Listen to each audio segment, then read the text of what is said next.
Hello student, Sharma technical classes में आपका फिर से स्वागत है। कल हमने पढ़ा था आपका सोल्डरिंग। तो सोल्डरिंग में आपका एक टॉपिक है एक कि सोल्डरिंग और ब्रेजिंग और वेल्डिंग। देखिए, सोल्डरिंग, ब्रेजिंग और वेल्डिंग में क्या क्या डिफरेंस है। सोल्डरिंग आपको पता है क्या होती है, दो मटेरियल को तीसरे मटेरियल द्वारा सोल्डरिंग करने की क्रिया, जोड़ने की क्रिया क्या कहलाती है, सोल्डरिंग। ब्रेजिंग में क्या होता है, आपको नॉर्मली देखा होगा जो पीतल टाइप की जो वेल्डिंग होती है, उस वेल्डिंग में क्या करते हैं हम, किसी तीसरी मटेरियल को पिघला करके उस बर्तन को चिपकाया जाता है, यानी सॉलिड जॉइंट बनाया जाता है। ये सामान्यतः किसकी होती है, पीतल की वेल्डिंग होती है, स्टील वगैरह के बर्तन पकड़ने के लिए ये होती है वेल्डिंग। वेल्डिंग क्या है, वेल्डिंग ये उसी मटेरियल की हो सकती है, किसी दूसरे मटेरियल की हो सकती है जिस पर हमें वेल्डिंग करनी है। तो वेल्डिंग के लिए आपको दो मटेरियल और यहाँ तो तीसरा मटेरियल बाय यूजिंग इलेक्ट्रिक क्या करते हैं, उसको मेल्ट कर करके फिल कर देते हैं। ठीक है, यह जो सोल्डरिंग होती है सभी छोटे पार्ट्स के लिए, इलेक्ट्रॉनिक्स उपकरण के लिए। ब्रेजिंग आपकी होती है मीडियम साइज के उपकरण के लिए, बड़े बर्तनों के लिए। और ये वेल्डिंग होती है काफ़ी बड़े बड़े स्ट्रक्चर बनाने के लिए वेल्डिंग की जाती है। ठीक है, ये आपका डिफरेंस हो गया। आगे हम बात करेंगे आरटीसी। बहुत ही इंपोर्टेंट टॉपिक है आपका आरटीसी, यानी रेजिस्टेंस टेम्परेचर कोफिशिएंट, प्रतिरोध ताप गुणांक। रेजिस्टेंस टेम्परेचर कोफिशिएंट क्या होता है, आर टी बराबर R naught 1 plus alpha naught T. ठीक है, ये आपको फॉर्मूला याद रखना है। आर टी क्या है, टोटल रेजिस्टेंस। क्या है, टोटल रेजिस्टेंस।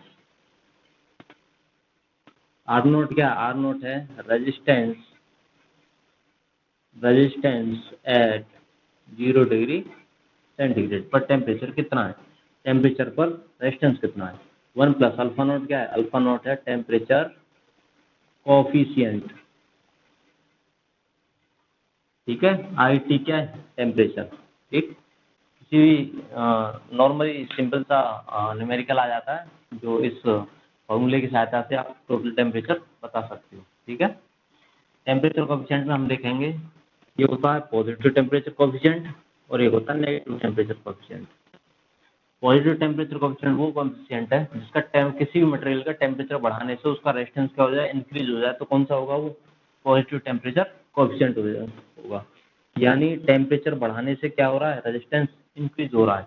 क्या है वो, पॉजिटिव। पॉजिटिव मतलब बढ़ना, टेम्परेचर बढ़ाया रेजिस्टेंस भी बढ़ रहा है। यदि टेम्परेचर हमने बढ़ाया तो क्या है, रेजिस्टेंस घटना चाहिए, नेगेटिव है। तो टेम्परेचर बढ़ाया, रेजिस्टेंस क्या हो रहा है, घट रहा है। ये आपका negative temperature coefficient. Positive temperature coefficient कौन कौन से होते हैं, पॉजिटिव टेम्परेचर कोफिशिएंट होते हैं आपके मेटल्स, यानी कि कंडक्टर। कंडक्टर एक ऐसा मटेरियल है जिसका टेम्परेचर बढ़ाने से रेजिस्टेंस इंक्रीज हो जाता है। दूसरा है नेगेटिव टेम्परेचर कोफिशिएंट, कौन कौन से होते हैं, सेमी कंडक्टर और दूसरा इंसुलेटर। सेमी कंडक्टर और इंसुलेटर क्या है, नेगेटिव टेम्परेचर कोफिशिएंट। दूसरा हम देखेंगे लो टेम्परेचर कोफिशिएंट कौन कौन से हैं। लो टेम्परेचर कोफिशिएंट पूछा जाता है हर बार। लो टेम्परेचर कोफिशिएंट में आपका आता है टंगस्टन, जो फिलामेंट यूज किया जाता है टंगस्टन, और एक होता है नाइक्रोम। ये ऐसे मटेरियल हैं जिनका टेम्परेचर बढ़ाने से रेजिस्टेंस बहुत ही कम बढ़ता है। ठीक है, ये ऐसे मटेरियल्स हैं। ठीक है, याद रखना। आगे हम इसमें पढ़ेंगे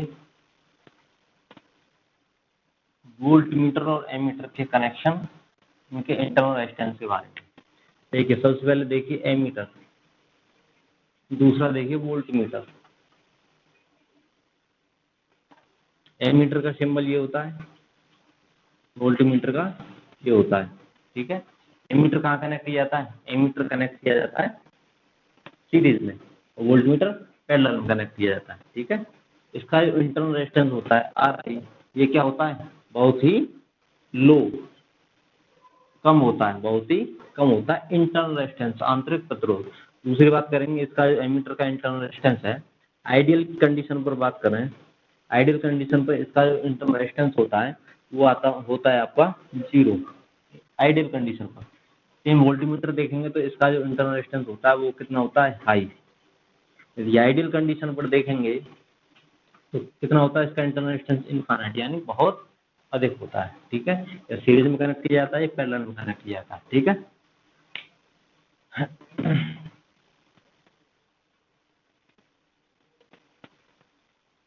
आगे हम देखेंगे रेजिस्टेंस के कनेक्शन ऑफ रेजिस्टेंस, देखिए रेजिस्टेंस को दो तरीके से कनेक्ट कर सकते हैं, पहला सीरीज और दूसरा पैरेलल। ठीक है, सीरीज और पैरेलल दो तरीके से हम क्या कर सकते हैं, कनेक्ट कर सकते हैं। सीरीज में देखिए आप, एक रेजिस्टेंस है एक हमारा, ठीक है, दूसरा रेजिस्टेंस ये है, ये इसका ए, ये इसका बी, दूसरा है ए, ये है बी, दो रेजिस्टेंस है हमारे, सीरीज में कनेक्ट करना है। आगे पैरेलल कंडीशन पे देखेंगे तो ये दो रेजिस्टेंस है हमारे, दोनों की टर्मिनल ए एंड बी हैं,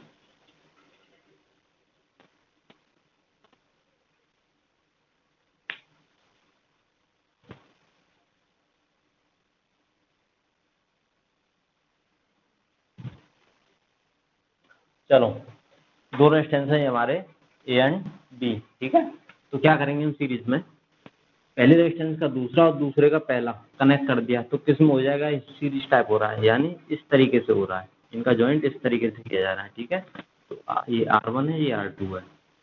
ठीक है, तो कौन सा कॉम्बिनेशन हो गया, सीरीज में क्या करते हैं, टोटल रेजिस्टेंस निकालने के लिए R इक्विवेलेंट बराबर R1 plus R2 plus R3 plus dot dot dot, यानी ऐड करते जाओ, सिंपल। पैरेलल में क्या करते हैं, पैरेलल में जो दोनों रेजिस्टेंस होते हैं उनके पहले के पहले टर्मिनल, दूसरे के दूसरे टर्मिनल क्या कर देते हैं, शॉर्ट कर देते हैं, तो क्या हो गया आपका पैरेलल कनेक्शन। ठीक है, पैरेलल कनेक्शन में आर इक्विवेलेंट यानी टोटल रेजिस्टेंस निकालने का फॉर्मूला होता है आर इक्विवेलेंट बराबर 1/R1 plus 1/R2 plus 1/R3 plus ऐसे डॉट डॉट डॉट होता जाता है। ठीक है, सीरीज में क्या रहता है, सीरीज में रहती है क्या, करंट सेम, देखिए यहाँ से करंट आई गई, सेम ही तो रहेगी सभी में। ठीक है, और यहाँ पैरेलल में क्या रहती है, पैरेलल में कोई वोल्टेज हमने अप्लाई की, यहाँ पर वोल्टेज जितनी वोल्टेज है उतनी ही इसके अक्रॉस है, उतनी ही इसके अक्रॉस है, तो वोल्टेज कितनी रही इसकी, वोल्टेज है सेम, इसमें वोल्टेज क्या रहती है, सेम। ठीक है, ये आपको याद रखना, बहुत ही इंपॉर्टेंट क्वेश्चन है, ये आपके लिए पूछे जाते हैं। आगे क्लास में मैं आपको बता दूं, आगे हम क्लास में पढ़ेंगे